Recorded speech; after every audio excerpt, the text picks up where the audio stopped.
Welcome to Backstage with Geoffrey Morrissey. I am your host, Geoffrey Morrissey. We're backstage at the Wilbur Theater. I'm joined by Chris Difford of Squeeze. Chris, how are you today? Yeah, I'm good.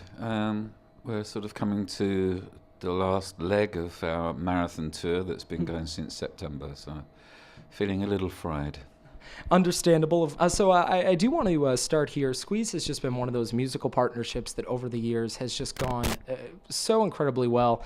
So I have to ask, all these years later, how do you and Glenn still inspire each other as a duo? Well, we very seldom get those juices flowing, but when we do, it kind of works quite naturally.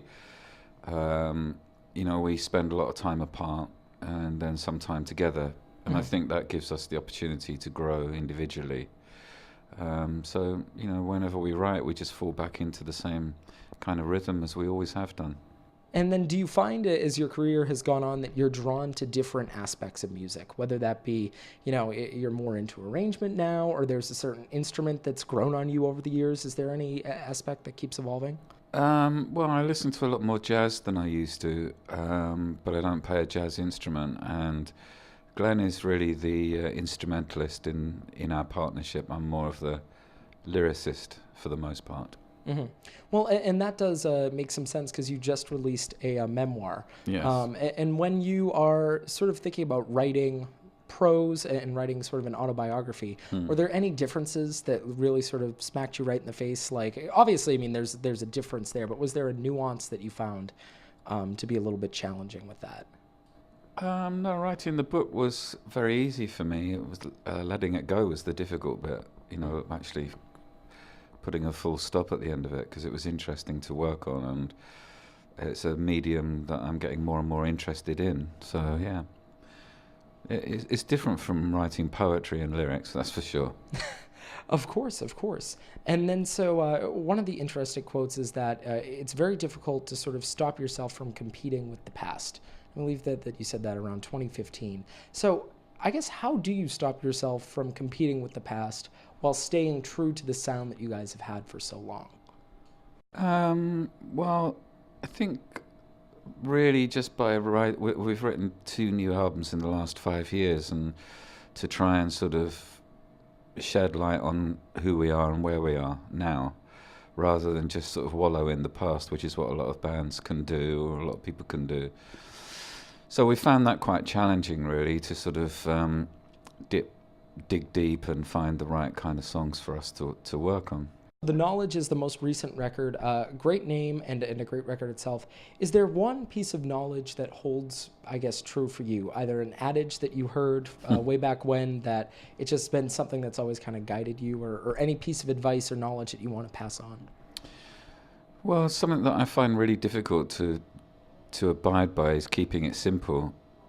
That's really, I like simplicity. Mm-hmm.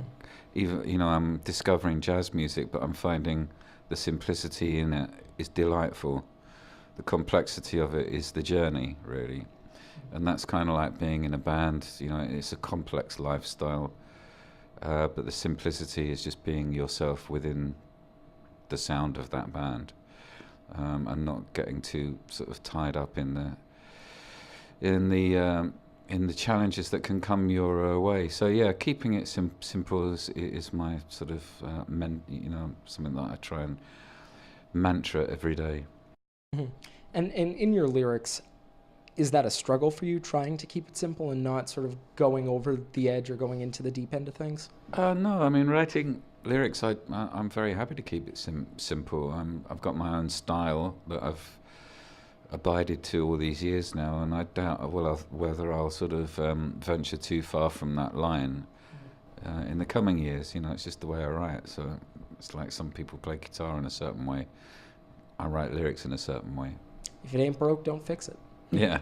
And then so you've done so many interviews over the years, which as a journalist I am very appreciative of. Is there anything that you wish that journalists asked you about more often? Anything that you want to talk about in these interviews? No, because they're always, they're varied. You never know what someone's going to ask you. And there was a journalist from the Boston Globe called Ken Emerson many years ago, and I thought his journalism was exquisite. And he said that he thought that our music was like a diary of our lives, and I thought that's very true. That's a very eloquent way of putting it, too. Mm, mm. And you mentioned that you sort of half-jokingly that you guys lived in Boston for a time. Do you have any memories, special memories associated with this city? One thing that always jumps out at you when you think Boston? Well, many, really. We played the Orpheum for a week once, which was extraordinary. But I remember going, U2 were in town, and we went to their hotel suite, and we listened to music all night long. And it was an extraordinary night. I cannot forget that whenever I come to Boston. Wow. And was it like just music in general? Was it They had a stereo set up in their suite, in Bono's suite, and we took turns to play music, and I can't remember what it was at the time, but it was probably Rockpile and Elvis Costello and Nick Lowe, that sort of thing, Wow, that's the stuff that you would like read about in a book and go, oh man, I wish I was there. So I'm already thinking I wish I was there. And then I'm going to wrap this up. I know that you have a lot of things to do today. Who are you listening to right now? Who are some of your favorite bands that are coming up? That's a difficult question because I don't really find anything that I like. I mean, I'm rediscovering things that I didn't really know about, like the Foo Fighters. I'm discovering them, and I didn't really know much about them. Just recently, and really getting into that, and then on the other hand, you've got Steely Dan, so there's quite a big bridging gap between those two. Exactly, and if you want to throw something new into the mix, The Knowledge by Squeeze, it is out now. My guest has been Chris from that band. Chris, thank you so much. Thank you for your time.